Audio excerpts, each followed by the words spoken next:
Lasers, huh?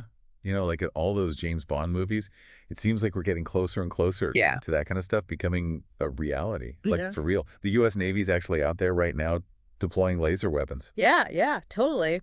It's pretty wild, right? I mean, it's called Helios, this system. High energy laser with integrated optical dazzler and surveillance, if you want the full name. Helios. Uh-huh. It's a pretty cool name, actually. Right, like straight out of a movie.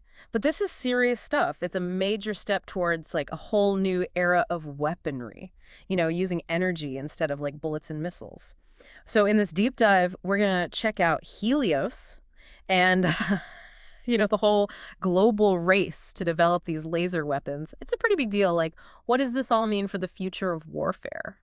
Heavy stuff, huh? For sure, for sure. I was looking at some of the pictures they released of the USS Preble. Oh, yeah. Yeah, that Arleigh Burke-class destroyer, Yeah. they've got Helios mounted on it. Oh, wow. It's like this ship is like a test bed for all this cutting-edge tech. Yeah, it's kind of a floating lab, right? They want to see how it performs in like real world conditions.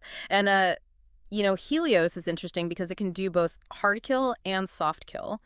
So like the laser can straight up destroy a target, right? So not quite the vaporizing thing you see in Star Wars. Uh-huh, no, not yet. But powerful enough to take things out, definitely. And you got the soft kill option. That's more about disrupting enemy systems. Hmm. Like imagine you can blind the sensors on a drone, right? Or maybe like fry the electronics on a small boat. They're out of commission without any like physical damage. That's pretty smart. So we're talking about like drones, small attack boats, even potentially incoming missiles. This stuff is straight out of a sci-fi movie, but it's actually being used to deal with today's threats. That's crazy. Yeah, it is. And this has been in the works for a while. Back in 2018, Lockheed Martin got a $150 million contract to start the Helios program. And then fast forward a bit to 2020, they were doing all these important tests. And then boom, by 2021, it's on the Preble. Wow. So it's been out there like operational for a few years now. How powerful is this thing? Like seriously. Well, right now it's operating at 60 kilowatts. But the cool thing is it can be scaled up potentially to 120. That means it can be used in a lot of different situations. Makes it, really versatile. That adaptability is what makes it so groundbreaking.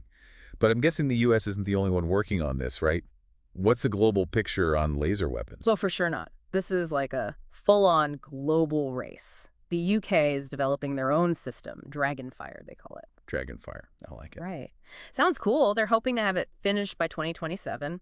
And then you got Israel, who's working with the U.S. on something called Iron Beam. Now, Iron Beam is really interesting because it's all about being cost-effective. They're saying it could be a cheaper way to do missile defense than traditional methods. So, like, using lasers instead of missiles to shoot down missiles, that's a big deal when you think about, like, defense budgets and stuff. Yeah, huge implications. And we can't forget about China. They're saying they've got a laser system that can run continuously, like no stopping. And it's all thanks to some super advanced cooling tech they've developed. That's a pretty big claim. I mean, heat's always been one of the big issues with these laser weapons, right? Absolutely, it is. It's mind-blowing how fast this tech is moving, though. Like those sci-fi scenarios, they're not so far-fetched anymore. Oh. But before we go full sci-fi, let's talk about the USS Preble a little more. I mean, Helios is cool and all, but what else makes this destroyer so special? Yeah, it's not just about the lasers. Totally. So, I mean, this thing is massive, right? 155 meters long, over 9,200 tons displacement, and firepower. Oh, it's got it. Besides Helios, there's a 127 millimeter main gun, the big one. And then you got the Phalanx CIWS. That's like a close-in weapon system. Basically, it's this Gatling gun that can intercept anything coming in too close. Oh, wow. Yeah, and of course, 25 millimeter machine guns, advanced radar systems, the whole shebang. It's a true multi-role platform. You can use it for defense, offense, you name it, and fast. This thing can hit almost 60 kilometers per hour. It's a beast. So, putting Helios on the Preble, that's a pretty big move, right? What does it tell us about where warfare is headed? Like, the big picture. Well, I think it's a clear sign that things are moving towards, more adaptable and energy-efficient systems. I mean, lasers, they don't need ammo, they're super precise, and they can get way more powerful as the tech improves. It's not hard to imagine lasers becoming, like, standard equipment in all sorts of military applications. It's a whole new world of warfare, really. So, listener, think about this.